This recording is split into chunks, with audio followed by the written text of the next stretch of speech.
जैसे कि दोस्तों आप तमाम लोगों को ये बात मालूम होगा कि झारखंड विधानसभा बजट सत्र का आज 15वां दिन चल रहा है और आज सदन के अंदर सदन के पटल पर कौन सी ऐसी बातें रखे हैं। डुमरी के जो विधायक है जयराम कुमार महतो जिनकी निगाहें टिकी रहती है, वैसे लोगों को मालूम चल चुका है कि झारखंड के अंदर में 81 विधायक भले ही हैं, लेकिन जो ज्वलंत मुद्दा होनी चाहिए और जो एक मुद्दा सदन के पटल पर वो मुद्दा रखनी चाहिए जिस पर काम हो और जिस पर विचार हो और जिससे इस राज्य तरक्की करे और डेवलपमेंट जिससे हो। तो क्या है ये रास्ता दिखाने के लिए और सही सटीक जो जेन्युइन और बिल्कुल ऑर्गेनाइज तरीके से जो दिखाते हैं रास्ता, वो कौन दिखाते हैं और जो सुझाव देते हैं वो जयराम कुमार महतो देते हैं। बाकी के जो विधायक हैं और जो मंत्री हैं वो अपने अपने अकॉर्डिंग काम कर रहे हैं, लेकिन आप ये खुद अच्छी तरीके से जानते होंगे कि सभी की निगाहें जयराम कुमार महतो के ऊपर में जो है वो टिकी रहती है। तो इस बार आज के दिन जो विधानसभा बजट सत्र का 15वां दिन चल रहा है, आज के दिन जयराम कुमार महतो जमीन का मुद्दा आखिरकार उठा ही दिए। जी हाँ, वैसे कई दिनों से लगातार लोग ये आस लगाए बैठे थे, चूंकि आश्वासन पहले दे चुके थे जयराम कुमार महतो और कई आश्वासन दिए हैं और उस पर क्या है खरा उतर भी रहे हैं और लगातार बोल रहे हैं, चाहे शिक्षा को लेकर के हो, स्वास्थ्य को लेकर के हो, रोजगार को लेकर के हो, अन्य और भी जो विषय हैं उन सब सारी चीजों पर वो खरा उतर रहे हैं, बात बोल रहे हैं। लेकिन इस दरमियान जो विस्थापित हैं, जिनकी जमीनें लेकर के बैठे हुए हैं कंपनी, चाहे इस इंडिया कंपनी हो, चाहे वो कोई भी कंपनी हो, वो कंपनी को लेकर के जमीन को लेकर के कितनी महत्व रखती है, जमीन को लेकर के वो आखिर में वो बात बोले हैं। तो यहाँ पर मैं आप लोगों के सामने वो वीडियो प्ले करने वाला हूँ। इस वीडियो को पहले आप देख लीजिए, फिर उसके बाद में आगे की बातें करेंगे। पहले आप जयराम कुमार महतो जी का वीडियो देखिए दोस्तों। फ्रीडम फाइटर चांकू महतो का एक नारा था, हमर खेत हमर दाना, पेट काटी नहीं देवो खजाना।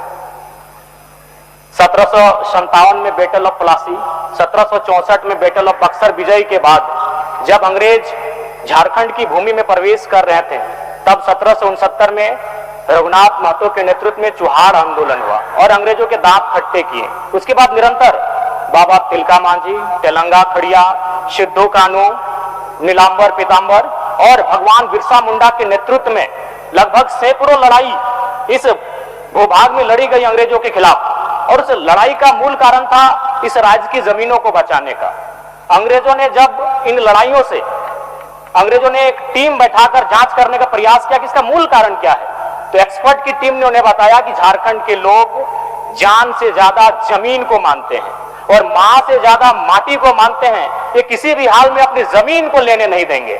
फिर अंग्रेजों ने अंततः हम पर एक नियम 1837 में विल्किंसन कानून बनाया कोल्हान प्रमंडल के लिए, 1908 में सीएनटी कानून बनाया छोटा नागपुर के पठार के लिए और 1949 में एसपीटी के कानून बनाए गए संथाल परगना के लिए, ताकि झारखंड के लोगों की जमीनों को बचाया जा सके। लेकिन अध्यक्ष महोदय, आज गोरे अंग्रेज तो हमारे बीच से जा चुके हैं, आज ईस्ट इंडिया कंपनी हमारे बीच से तो जा चुकी है, लेकिन आज भारी पैमाने पर एनटीपीसी हो, बीसीसीएल हो, सीसीएल हो, ईसीएल हो, टाटा ग्रुप्स हो, अडानी ग्रुप्स हो, रुंगटा ग्रुप्स हो, आज भी मनमाने तरीके से हमारे लोगों की, हमारे रैयतों की जमीनों का अधिग्रहण किया जा रहा है। अध्यक्ष महोदय, कितना ताज्जुब की बात है कि अंग्रेजों को हमारी जमीन की फिक्र थी।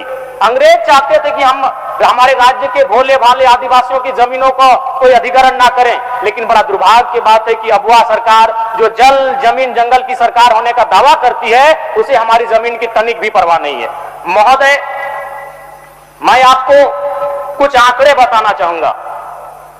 महोदय, जमीन का बाजार मूल्य तय करने के लिए निकटवर्ती सेल डीड के आधार पर बाजार दर निर्धारित किया जाता है।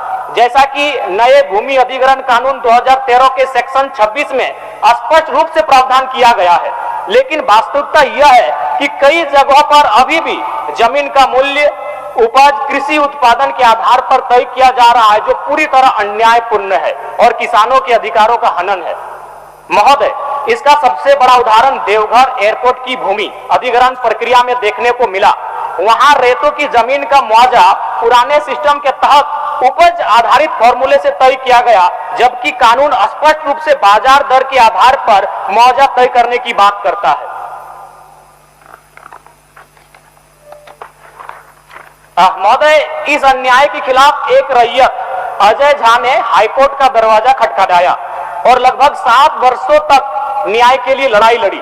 माननीय उच्च न्यायालय ने अपने आदेश में स्पष्ट कहा कि जमीन का मुआवजा बाजार मूल्य के आधार पर तय होगा, न कि उपज आधारित पुराने फॉर्मूले से। इसके साथ ही न्यायालय ने यह भी निर्देश दिया कि दुमका के जिला न्यायाधीश नए कानून के सेक्शन 26 के अनुसार देवघर नए 26 के आधार पर बाजार दर को तय करे। लेकिन अत्यंत दुर्भाग्यपूर्ण है कि न्यायालय के स्पष्ट निर्देश के बाद भी इन नियमों का अनुपालन नहीं करवाया जा रहा है अध्यक्ष महोदय, जो कि हमारे राज्य के लिए, हमारे आदिवासी मूलवासियों के लिए एक चिंता का विषय है।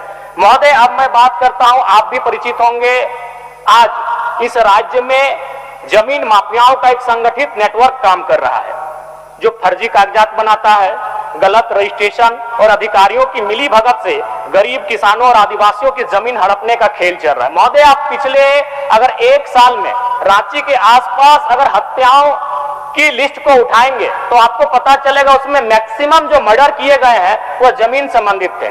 चाहे अनिल टाइगर हो या फिर कोटी में पहड़ा राजा का उदाहरण हो, जितने भी हत्याएं हुई हैं वो जमीन संबंधित थे। इसलिए आज इस राज्य का एक महत्वपूर्ण विषय है, इस पर सरकार को सोचने की आवश्यकता है। महोदय, उपलब्ध आंकड़ों के अनुसार झारखंड में लगभग 3 लाख से अधिक भूमि विवाद के मामले अंचल कार्यालयों में लंबित हैं। मान्यवर, मैं बार बार कहना चाहूंगा कि आज जब से ऑनलाइन की प्रक्रिया हुई है, तब से खाता संख्या, मौजा संख्या, प्लॉट संख्या, रकबा और चौहद्दी में भारी हेरफेर है। अतः मैं आसन के माध्यम से माननीय मंत्री महोदय से आग्रह करूंगा कि सबसे पहले एक शिविर आयोजन कराएं और इन विसंगतियों का समाधान कराया जाए। महोदय, सोनी समाज वर्ष 1961 से अनुसूचित जाति का दर्जा प्राप्त करने के लिए निरंतर संघर्ष करता आ रहा है। ऐतिहासिक रूप से यह समाज मदिरा उत्पादन एवं उससे जुड़े पारंपरिक व्यवसाय से जुड़ा रहा है, जिसके कारण इसे लंबे समय तक सामाजिक अपेक्षा का सामना करना पड़ा है।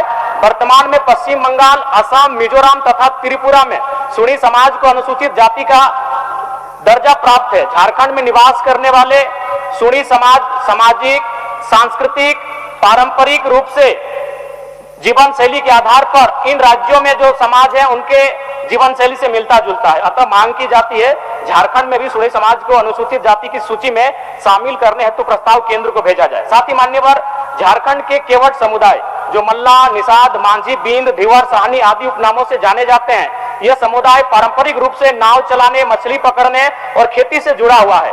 इस समुदाय की ऐतिहासिक और सांस्कृतिक पहचान भी आदिवासियत की रही है।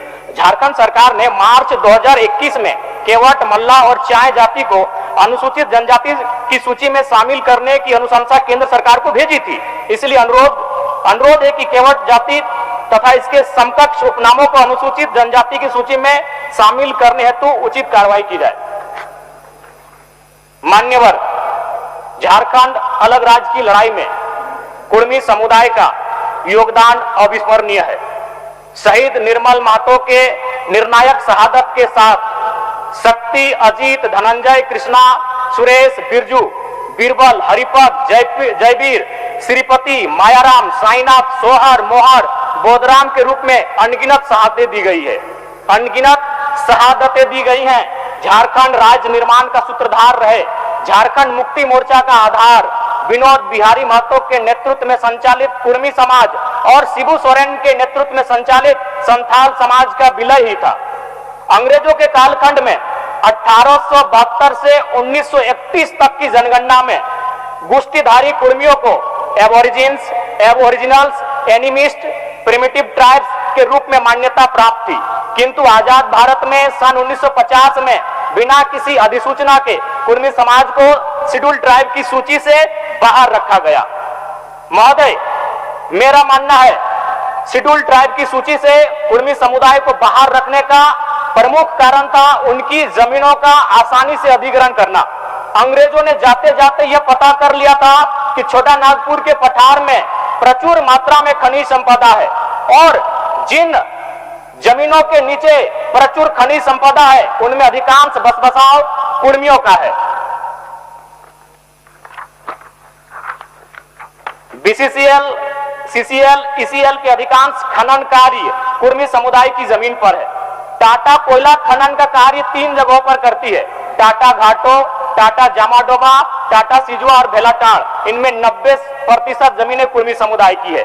इसके अलावा बहुत से डैम, इंडस्ट्री कुर्मियों की जमीन पर स्थापित है। Konar dam, Chandil dam, Dimna dam, Bhairavi dam, Getalsud dam, Patratu, Kake, BTPS, CTPS 2 अहम power station, FCI Sindri, Hindalco, Muri, Jamshedpur औद्योगिक क्षेत्र और सरायकेला जिला में टाटा, टेल्को, टिस्को, उषा मार्टिन तथा कई इंडस्ट्री और फैक्ट्री तथा एशिया का सबसे बड़ा श्रमिक नगर भूली धनबाद का मैक्सिमम हिस्सा कुर्मी समुदाय की जमीन पर आधारित है। एक दूरगामी साजिश के साथ कुर्मियों का राजनीतिक, सामाजिक, आर्थिक, सांस्कृतिक, भौगोलिक, ऐतिहासिक संहार का प्रयास किया गया है। अध्यक्ष महोदय, जमीन ही नहीं, कुर्मियों की जान भी गहरी साजिश के तहत लिया गया है। दिसम गुरु के राजनीतिक गुरु विनोद बिहारी महतो और कभी इस सदन के नेता प्रतिपक्ष और उप मुख्यमंत्री रहे सुधीर महतो का निधन भी संदिग्ध स्थिति में हुआ है। कोरोना के काल ने झारखंड की राजनीति में 2 ही नेताओं को क्षति पहुंचाया, दोनों कुर्मी नेता थे, स्वर्गीय जगन्नाथ महतो जो दुनिया में नहीं रहे और इंद्रजीत महतो जो 6 सालों से बीमार है। यह महज एक संयोग नहीं अध्यक्ष महोदय, यह बहुत बड़ा प्रयोग है झारखंड की राजनीति में। महोदय, अमर शहीद सांसद सुनील महतो, उनके सीने में 12 गोलियां उस समय दागी गई जब राजनीतिक गलियारों में चर्चा हो रही थी उनके केंद्रीय मंत्री बनने की। महोदय, आप सभी को जानकारी है, नवंबर 2006 में उम्र कैद की सजा सुनाने के बाद आदरणीय बाबा दिसम गुरु ने केंद्रीय कोयला मंत्री के पद से इस्तीफा दे दिया था। ऐसे में यूपीए मनमोहन सिंह के नेतृत्व की सरकार में झारखंड मुक्ति मोर्चा के कोटे से केंद्रीय कोयला मंत्री के प्रबल दावेदार में लगभग सुनील महतो का नाम तय था, तभी उनकी हत्या की गई। अध्यक्ष महोदय, यह इत्तेफाक या मेरा अनुमान नहीं है, कुर्मियों के सहार का जीता जागता प्रमाण है। महोदय, कुर्मी समुदाय की अपनी स्वतंत्र भाषा कुड़माली है। स्वतंत्र पर्व त्योहार टूसू, करम, जितिया, स्वराय, रहन, अखंड यात्रा, स्वतंत्र देवाभूता, बूढ़ा बाबा, महामाय, गौसारा इत्यादि है। पूजा स्थल जाहिर थान, बूढ़ा थान, ग्राम थान तथा संथाल समुदाय के लुगुबुरु पहाड़ के तर्ज पर राज्य प्रसिद्ध स्वतंत्र पूजा स्थल सोना पहाड़ी स्थित द्वारसेनी थान एवं बलिहारी स्थित देशवाली थान जैसे कई महत्वपूर्ण पूजा स्थल हैं। इतना ही नहीं, report of committee on Jharkhand matters 1990, ministry of home government of India ने भी आदिवासी, संताल, मुंडा, हो, ओराव इत्यादि और गैर सरकारी आदिवासी कुर्मी महत्व को आधार मानकर ही अलग झारखंड राज्य का समर्थन किया था। अतः अध्यक्ष महोदय, आपके माध्यम से राज्य सरकार से आग्रह करता हूं, उचित साक्ष्यों व तथ्यों को ध्यान में रखकर पुनः TRI से एथनोग्राफिक रिपोर्ट तैयार करवाकर कुर्मी समुदाय को अनुसूचित जनजाति में शामिल करने हेतु नई अनुशंसा केंद्र सरकार को भेजने की कृपा की जाए।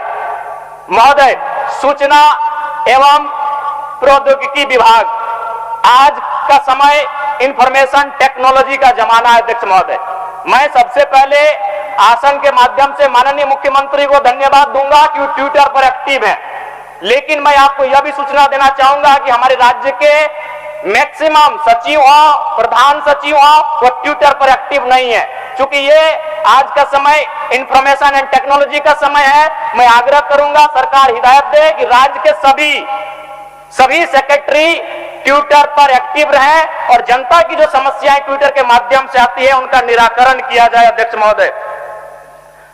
महोदय, मैं बात करता हूं झारखंड के सबसे महत्वपूर्ण मांग 1932 खतियान के आधार पर स्थानीय नीति की। महोदय, जब झारखंड राज्य अलग हुआ था तो झारखंड मुक्ति मोर्चा के मंचों से एक आवाज आती थी कि कैसे लिया झारखंड। नीचे से जनता कहती थी लड़ के लिया झारखंड, मर के लिया झारखंड, कट के लिया झारखंड। लेकिन आज परिस्थितियां बदल चुकी है। अध्यक्ष महोदय, आज झारखंड के लोग पूछ रहे हैं क्यों लिया झारखंड और किसके लिए झारखंड, कहां झारखंडी और कैसा है ये झारखंड। आज बड़े दुर्भाग्य की बात है कि कि 25 सालों के बाद भी झारखंड सरकार स्थानीय नीति को परिभाषित नहीं कर पाई है। आज पूरे राज्य को मालूम है कि वर्तमान की सरकार रघुवर दास जी की 1985 की नीति के खिलाफ जाकर बनाई गई थी। जन जन को यह कहा गया था कि 1985 की नीति झारखंड की हितकारी नहीं है। तो आज पूछना चाहता हूं, कहां है झारखंड के स्थानीय नीति अध्यक्ष महोदय? जब स्थानीय नीति की बात आती है तो भ्रम फैलाया जाता है कि जो लोग इस राज्य के बाहर के हैं उन्हें इस राज्य के बाहर जाना पड़ेगा। बिल्कुल ये भ्रामक बात है अध्यक्ष महोदय। स्थानीय नीति का मतलब यह नहीं होता है कि जो अन्य राज्यों के वे लोग बाहर चले जाएंगे। स्थानीय नीति का मतलब होता है कि राज्य सरकार की सुविधाओं का लाभ किसे मिलेगा। उदाहरण के लिए अध्यक्ष महोदय, महाराष्ट्र में अगर मराठी भाषा का संरक्षण होगा तो ये समझ में आता है, लेकिन महाराष्ट्र में अगर संथाली, कुड़माली, खोरछा भाषा, नागपुरी भाषा का संरक्षण मांगा जाए तो इसका औचित्य नहीं बनेगा। अगर केरल में ओणम और तमिलनाडु में पोंगल त्योहार की छुट्टी दी जाती है तो ये समझ में आता है। ठीक उसी प्रकार अगर झारखंड में उनकी छुट्टी मांगी जाएगी तो इसका औचित्य नहीं बनता है। तो स्थानीय नीति का मतलब होता है उस राज्य के लिए। महोदय, अगर स्थानीयता नहीं होती तो मान के चलिए पुलिस की बहाली निकलती और पूरा इंडिया एक होता तो पूरे हिंदुस्तान में पंजाब के लोगों का ज्यादा सिलेक्शन होता पुलिस में। और अगर पंजाब के लोग अगर अरुणाचल प्रदेश चले भी जाते पुलिस की बहाली में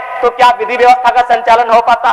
ठीक उसी प्रकार अगर पूरे राज्य में शिक्षकों की बहाली होती और स्थानीयता का मानक नहीं रहता तो केरल के लोग पूरे देश में जाके टीचर बनते। और यदि कोई केरल का शख्स नागालैंड में जाके टीचर बन भी जाए तो क्या बच्चों को पढ़ा पाएगा? इसलिए नागरिकता तय करना देश का काम होता है, लेकिन स्थानीयता तय करना ये राज्य का काम होता है। और मैं राज्य सरकार से मांग करूंगा कि स्थानीय नीति पर विचार करे। एक बात यह भी आती है कि बहुत सारे लोग इस भूभाग में रह चुके हैं, तो मैं चाहूंगा एक श्वेत पत्र जारी किया जाए। जो लोग कहते हैं कि झारखंड में हम रह चुके हैं, बस चुके हैं और अपना मूल भूमि से, चाहे वो बिहार हो, बंगाल, उड़ीसा हो, छत्तीसगढ़ हो, उत्तर प्रदेश हो, उससे नाता टूट चुका है, तो एक श्वेत पत्र जारी किया जाए। माननीय मुख्यमंत्री अभी आसाम के दौरे पर गए थे। आसाम में व्यवस्था टी ट्राइब की है। 1 मिनट लेंगे अध्यक्ष महोदय। आसाम में व्यवस्था एक टी ट्राइब की है। तो सरकार को सोचना चाहिए, विचार करना चाहिए और स्थानीय नीति की तरफ सरकार का कदम बढ़ना चाहिए। अध्यक्ष महोदय, अंत में ज्यादा समय नहीं लेंगे। 50 वर्ष से अधिक महिला शिक्षकों को अभी अपने पड़ोसी जिला होम डिस्ट्रिक्ट में स्थानांतरण का लाभ और मौका दिया जा रहा है। मैं चाहता हूं उसी तर्ज पर पुरुष जिनकी उम्र 50 साल से ज्यादा हो चुकी है उन्हें अपने पड़ोसी जिला होम डिस्ट्रिक्ट में स्थानांतरण का लाभ मिले। साथ ही अध्यक्ष महोदय, एक सूचना है, पेंशन निदेशालय में निदेशक के पद पर कोई भी पदाधिकारी पदस्थापित नहीं रहने के कारण राज्य सरकार के सेवानिवृत्त पदाधिकारी कर्मचारी का काम बाधित हो रहा है।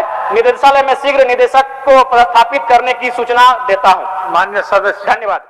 तो जी हाँ दोस्तों, वीडियो तो आप लोग देख चुके हैं कि इस बार सदन के अंदर में जो विस्थापित लोग हैं और जिनकी ये उम्मीदें थी कि मेरी जो जमीनें गई हुई है और उसका जो मुझे रिजल्ट नहीं मिला है, ना ही मुझे उस जमीन का मुआवजा मिला है, जबरन ये जमीन को लिया गया है और उसके बदले मुआवजा मुझे मिला ही नहीं है। धरना प्रदर्शन लगातार कर रहे थे, चाहे वो कोई कंपनी का जो एक होता है विस्थापन, मतलब वो कंपनी वहां पर बैठ गई है और जो कंपनी बैठी है वो विस्थापितों की जमीन पर बैठी है। मतलब कई ऐसे लोग हैं जिनकी जमीनें लेकर के बैठे हुए हैं तो उनको लेकर के, और कई ऐसे डेमे बनाई गई है जिनके अंदर जमीनें गई है, वो जो है वो कई ऐसे तरीके के लोगों की जो है वो जमीनें गई हैं।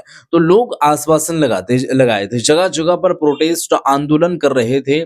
लेकिन यहाँ पर आप लोगों को मालूम होगा कि विधानसभा के पटल पर जो बात रखी जाती है, जो बात पहुंच जाती है, उस पर पहल की जाती है और 90 मोस्टली ऐसी जो है वो कामें होती है या वहां पर पहुंचे हुए प्रश्न होती है, जो मुद्दाएं होती है, उस पर खरे उतर करके और काम भी हो जाता है।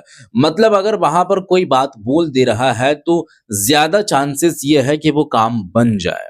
तो ये वो बात वहां पर बोल दिए हैं जमीन को लेकर के और काफी डीपली में बोले हैं। चूंकि यहाँ पर वो डीपली में क्यों ना बोले कि यहाँ से जाते हैं और जा करके घंटों तक, 2-3 घंटा तक लगातार जो है वो उसको रिवाइज करते हैं, उसको एनालाइज करते हैं, उसको रिसर्च करते हैं, कहाँ पर कौन गलतियां हैं, क्या मैं आगे कल की तारीख में बोलूंगा, मुझे क्या बोलना चाहिए, विषय क्या रहेगा, इस पर प्रॉपर तरीके से वो रिसर्च करते हैं और फिर जाकर के जब उनकी बारी आती है तो फिर वो बोलना शुरू कर देते हैं। तो देखिए लगातार वो बात बोल रहे हैं और ये बात तो आप लोग देख चुके हैं, वीडियो तो देख चुके हैं, सुन चुके हैं बात। आप लोगों का इस पर क्या है ख़्याल, क्या कुछ कहना चाहते हैं वो ज़रूर बताइएगा और इस वीडियो को शेयर कर दीजिएगा। मिलते हैं फिर एक नई वीडियो के साथ, तब तक के लिए खुदा हाफ़िज़।